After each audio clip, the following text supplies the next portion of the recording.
Hello students, कैसे हैं आप सब लोग।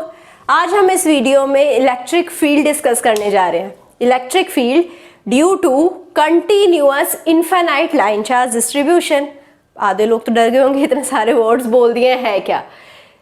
बहुत ही सिंपल है। अगर पुरानी वीडियो देखी है, जनरल केस देखा है, तो यहाँ ये चीज समझना कि इनफाइनाइट लाइन चार्ज डिस्ट्रीब्यूशन की वजह से इलेक्ट्रिक फील्ड कैसे फाइंड आउट करेंगे, बहुत इजी हो जाएगा। ये जस्ट एक केस है जनरल केस का, तो जनरल केस को अब हम अप्लाई कर रहे हैं डिफरेंट केसेस पर। मैं 5 केसेस पर अप्लाई कर दिखाऊंगी कि जनरल केस से हम कैसे आउटपुट निकाल सकते हैं। तो जनरल केस के अकॉर्डिंग आपको याद होगा, मैंने आपको ई पैरेलल और ई परपेंडिकुलर निकाल कर दिखाया था। ई पैरेलल और ई परपेंडिकुलर क्या था आपको याद होगा। सो के lambda upon D sine theta 2 plus sine theta 1, ये था ई पैरेलल। और ई परपेंडिकुलर क्या था, के lambda upon D cos theta 2 minus cos theta 1। के क्या था यहाँ पर, के था 1/4 पाई एप्साइलन। एप्साइलन क्या था, epsilon not into epsilon are. अब मुझे ये सब चीज़ें रिपीट करने की ज़रूरत नहीं है गैस। और यहाँ पर लैम्डा क्या है, D Q upon D L, right. तो लैम्डा कांस्टेंट है, के कांस्टेंट है, डी है डिस्टेंस ऑफ द पॉइंट जो कि परपेंडिकुलर डिस्टेंस है from the line charge distribution. अब हम फर्स्ट केस लेते हैं, ये मेरा केस 1 है। केस 1 से ही हम इनफाइनाइट लाइन चार्ज डिस्ट्रीब्यूशन का इलेक्ट्रिक फील्ड निकालेंगे। केस 1 में हमने क्या लिया है, ये जो लाइन चार्ज डिस्ट्रीब्यूशन है ये फाइनाइट लेंथ का है। इसकी जो लेंथ है वो कैपिटल एल है, राइट। इसके जस्ट सेंटर पर, लेट सपोज ये सेंटर है, इसके सेंटर पर मैंने पॉइंट पी को चूज कर लिया है। Distance from point P to perpendicular distance क्या है, डी। सो ये अब यहाँ पर क्योंकि ये पॉइंट सेंटर पर है, ये डिस्टेंस हो जाएगा एल अपॉन 2, राइट। इस पॉइंट को अगर हम यहाँ से पॉइंट पी से कंबाइन करेंगे और इस पॉइंट को कंबाइन करेंगे तो ये डिस्टेंस भी हो जाएगा L अपॉन 2, राइट। तो अब यहाँ पर हमें एंगल देखने पड़ेंगे। एंगल थीटा 1 यहाँ से अपवर्ड डायरेक्शन में मूव करते हुए निकालते थे, थीटा 2 यहाँ से डाउनवर्ड डायरेक्शन में मूव करते हुए निकालते थे। अब हम एंगल्स देखते हैं। tan ऑफ थीटा 1 निकालिए। इस ट्रायंगल में देखिए ये O है, ये O डैश है, ये O डबल डैश है। O डैश क्या है, L अपॉन 2 जो कि है हमारा परपेंडिकुलर। बेस क्या है, D। tan ऑफ थीटा 2 निकालते हैं। tan ऑफ थीटा 2 के लिए परपेंडिकुलर क्या है, L अपॉन 2, बेस क्या है, D। So tan theta 1 is equal to tan theta 2 है, which implies theta 1 will be equal to theta 2। क्योंकि थीटा 1 को कैसे लिख सकते हैं, यहाँ से थीटा 1 को लिख सकते हैं tan inverse L upon 2D। यहाँ से थीटा 2 को क्या लिख सकते हैं, tan inverse L upon 2D, right. तो थीटा 1 है थीटा 2 के इक्वल। तो इस इक्वेशन में ई पैरेलल और ई परपेंडिकुलर निकाल सकते हैं इस कंडीशन के साथ। ये है अब हमारी कंडीशन। हर कंडीशन के लिए हम थीटा 1 और थीटा 2 पे फोकस रखेंगे।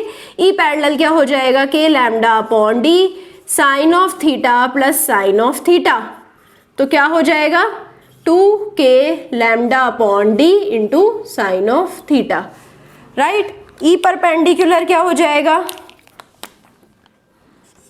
ई परपेंडिकुलर हो जाएगा k lambda upon D cos of theta minus cos of theta. Cos of theta minus cos of theta 0 हो जाएगा, तो ई परपेंडिकुलर 0 हो जाएगा। फाइनल इलेक्ट्रिक फील्ड कैसे बताई थी मैंने आपको, ई हो जाएगा under root E parallel square plus E perpendicular square. E perpendicular तो 0 ही है, तो ई पैरेलल स्क्वायर हो जाएगा, तो स्क्वायर से अंडर रूट कैंसिल हो जाएगा। ई पैरेलल के इक्वल ही ई आ जाएगा जो कि होगा 2k lambda upon D sine of theta, right. I hope आपको बहुत अच्छे से समझ आया होगा। अब सेकंड केस को डिस्कस करते हैं। केस 2 में मैंने ले लिया है कि ये जो लाइन चार्ज डिस्ट्रीब्यूशन है ये इनफाइनाइट लाइन चार्ज डिस्ट्रीब्यूशन है, विच मीन्स कि ये जो लाइन है ये इन्फिनिटी तक मूव कर रही है। अब ये जो मेरा पॉइंट P है, ये पॉइंट यहाँ पर सेंटर में रखा है, तो विच मीन्स अगर यहाँ से देखें तो मेरे को कहीं इन्फिनिटी पे पॉइंट दिखेगा और यहाँ से देखें तो कहीं इन्फिनिटी पे पॉइंट दिखेगा।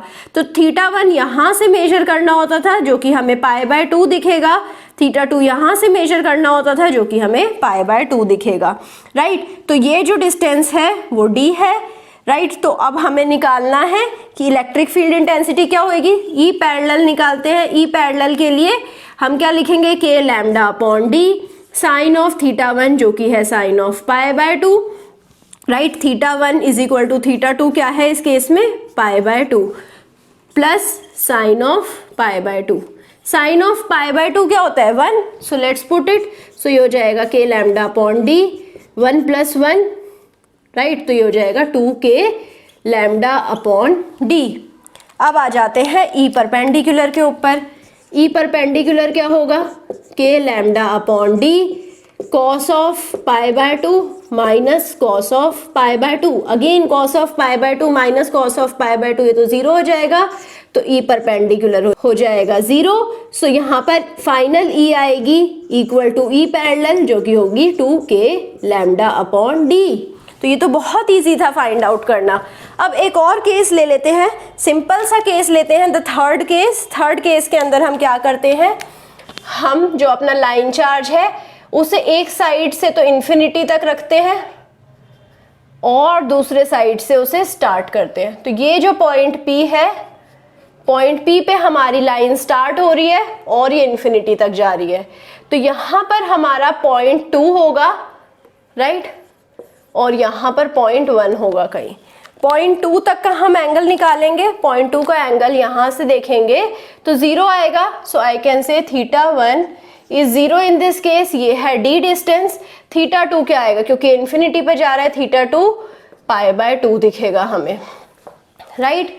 तो यहाँ पर भी हमने पॉइंट 1 पॉइंट 2 के लिए ही एंगल्स निकाले थे। आप याद रखिएगा, पॉइंट 1 और पॉइंट 2 लिखना मत भूलिएगा, क्योंकि मुझे प्रैक्टिस है, मुझे डिफ़िकल्टी नहीं होती है फाइंड आउट करने में एंगल। बट जब भी आप कोई भी क्वेश्चन स्टार्ट करेंगे, पॉइंट 1 पॉइंट 2 लिखेंगे, P पॉइंट से पॉइंट 2 का एंगल निकालेंगे। यहाँ से हमें दिखा कि एंगल तो 0 था, यहाँ से P पॉइंट से पॉइंट 1 का एंगल निकालेंगे π/2। सो इसीलिए ही मैंने कहा था आप हमेशा पॉइंट 1 और पॉइंट 2 को डिनोट करिए और उसके बाद ही आप एंगल देखिए। तो ये पॉइंट 1 तो कहीं इन्फिनिटी पे जाएगा, तो यहाँ पर जो एंगल दिखेगा वो π/2 ही दिखेगा। अब आ जाते हैं ई पैरेलल और ई परपेंडिकुलर कंप्यूट करने पे। ई पैरेलल क्या हो जाएगा, k λ/d sine of θ2 plus sine of θ1। Sine of θ2 is sine of 0 plus sine of π/2। Sine of 0 क्या होता है, 0। सो k λ/d आ जाएगा ई पैरेलल। यहाँ पर इंटू 1 होएगा तो मैंने डायरेक्टली k λ/d लिख दिया है। अब ई परपेंडिकुलर की बात करते हैं। ई परपेंडिकुलर क्या होगा, k λ/d cos of θ2। cos of θ2 क्या हो जाएगा, cos of 0 minus cos of θ1 जो कि हो जाएगा cos ऑफ π/2। cos ऑफ π/2 होता है 0, cos ऑफ 0 होता है 1। तो ये हो जाएगा अगेन k λ/d। सो ई परपेंडिकुलर भी आ गया k λ/d।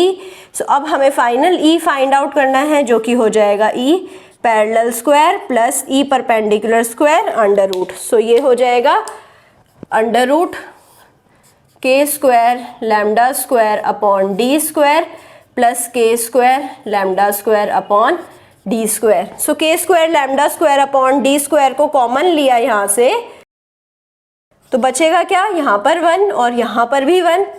तो यहाँ पर अगर k square lambda square upon d square को बाहर ले आए अंडर रूट से, तो बचेगा k lambda upon d under root 2। So ये हो जाएगी हमारी फाइनल इलेक्ट्रिक फील्ड और इसकी डायरेक्शन होगी AR, राइट। आपको पता है ई पैरेलल की डायरेक्शन अलोंग P होगी और ई परपेंडिकुलर की डायरेक्शन परपेंडिकुलर टू P होगी और ई की direction the line joining of 1 to P होगी, right.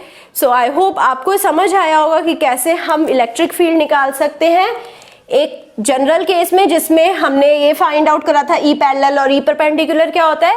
Then second case, the case 1 में हमने क्या लिया था कि हमारा जो लेंथ है उसके जस्ट सेंटर पर हमारा पॉइंट P है। केस 2 में हमने लिया था इनफाइनाइट लाइन चार्ज और ये था मेरा केस 3।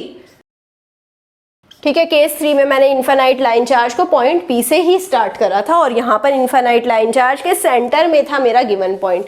सो आई होप आपको ये सेशंस अच्छा लगा होगा, आपको एवरीथिंग इज वेरी क्लियर। अगर आपको कहीं पे भी कुछ भी डाउट है तो डाउट को कमेंट सेक्शन में जाकर लिख दीजिए। अगर पॉसिबल हुआ I will be trying to reply और doubt as soon as possible. I hope अगर आपको ये सेशन पसंद आया आप लाइक करेंगे, सब्सक्राइब करेंगे और अपने दोस्तों के साथ शेयर कर देंगे। Thank you so much and also give me your feedback.